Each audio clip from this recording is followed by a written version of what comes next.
तो आज बात करते हैं भविष्य की क्लासरूम की। सोचिए जरा, क्या हो अगर भविष्य में क्लासरूम जैसा कुछ हो ही ना। हाँ बिल्कुल। कोई स्कूल बिल्डिंग नहीं, कोई टीचर नहीं सामने, बस आप और एक मशीन। हाँ बिल्कुल। और ये सोच ये हमें मिलती है आइजैक एजिमोव की एक बहुत ही दिलचस्प कहानी से, हाँ, कौन सी? The fun they had.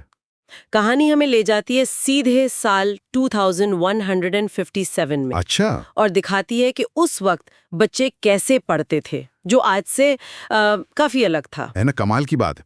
मतलब कहानी शुरू होती है जब टॉमी, एक लड़का है, उसको अपने घर की अटारी में हाँ, एक चीज मिलती है, धूल में सनी हुई एक असली कागज की किताब। सोचिए, कागज की किताब।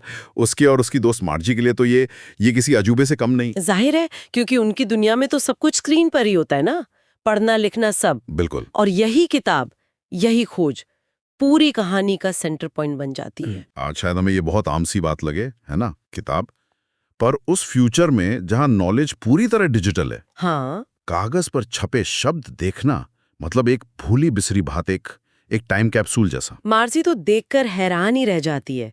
किताब में लिखा है पुराने जमाने के स्कूलों के बारे में। हाँ। ऐसी जगह है जहाँ सारे बच्चे एक साथ जाते थे, एक ही बिल्डिंग में। और उन्हें पढ़ाने वाला कोई मशीन नहीं, बल्कि एक इंसान था, एक टीचर। सही कहा। वो साथ में पढ़ते थे, खेलते थे, सीखते थे। मार्जी के लिए तो ये सोचना भी मतलब बहुत अजीब था। यहीं पर है ना कहानी, उस अतीत और भविष्य का कॉन्ट्रास्ट दिखाती है। बिल्कुल।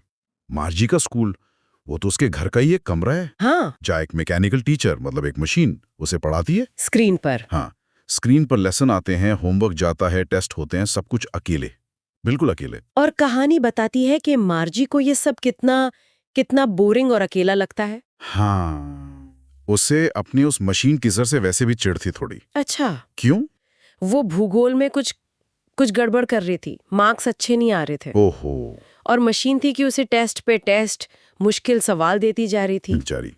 और फिर जब वो उस किताब में पढ़ती है कि पुराने बच्चे कैसे मजे से एक साथ सीखते थे, हाँ, तो उसे लगता कि काश कितना अच्छा होता होगा ना वो टाइम। हाँ, दोस्तों के साथ हंसना, खेलना, एक साथ सीखना। ये सिर्फ बोरियत की बात नहीं है, ये उस सोशल कनेक्शन की कमी को दिखाता है जो उसकी पढ़ाई में नहीं था। सही। मार्जी की मैकेनिकल टीचर उसके लेवल के हिसाब से एडजस्ट तो हो सकती थी शायद, हाँ। पर वो माहौल नहीं दे सकती थी जो दोस्तों के साथ मिलता है, बिल्कुल। जो मिलकर सीखने, हाँ, एक दूसरे से सीखने, हाँ, वो हंसी मजाक, वो सब गायब था। कहानी असल में ये सवाल उठाती है कि क्या एजुकेशन सिर्फ इंफॉर्मेशन देना है या वो पूरा एक्सपीरियंस भी मायने रखता है। बहुत गहरा सवाल है ये। वो सोचने लगती है मार्जी कि पुराने बच्चे कितने खुशकिस्मत थे, उनका टीचर एक इंसान था जिससे शायद वो बात कर पाते होंगे, सवाल पूछ पाते होंगे, अटक जाएं तो कोई समझाने वाला हो। और सारे बच्चे एक ही उम्र के, एक साथ, एक ही चीज सीख रहे हैं। और होमवर्क के बाद खेलने का टाइम भी। उसे लगता है कि उन्हें कितना मजा आता होगा। वो शब्द मजा बहुत जरूरी है यहाँ। हाँ बिल्कुल। ये कहानी सीधे सीधे टेक्नोलॉजी बनाम ह्यूमन कनेक्शन के मुद्दे को छूती है। सही। क्या ये पर्सनलाइज लर्निंग जिसकी आज भी इतनी बात होती है एडटेक में, हाँ, हाँ, क्या वो उस सोशल और इमोशनल ग्रोथ की जगह ले सकती हैं? मुश्किल सवाल है।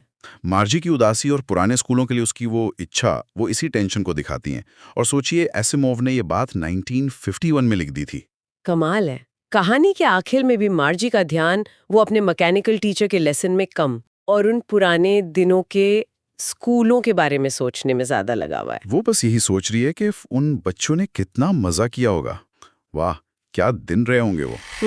और यही कहानी हमें एक जरूरी सवाल के साथ छोड़ जाती है ना, क्या? कि जैसे जैसे टेक्नोलॉजी हमारी जिंदगी में, हमारी एजुकेशन में और घुसती जा रही है, हाँ, जो कि हो रहा है, तो इंसानी जुड़ाव, वो साथ का एक्सपीरियंस और सीखने में आने वाला वो मजा, उसका क्या होगा? ये तो सोचिए वाली बात है। क्या भविष्य की एफिशिएंसी, वो पर्सनलाइजेशन, क्या वो अतीत की उस मिलजुल कर सीखने वाली खुशी की कीमत पर आएगी? ये सोचना वाकई दिलचस्प है कि हम आगे आने वाली पीढ़ियों के लिए सीखने का कैसा माहौल बना रहे हैं।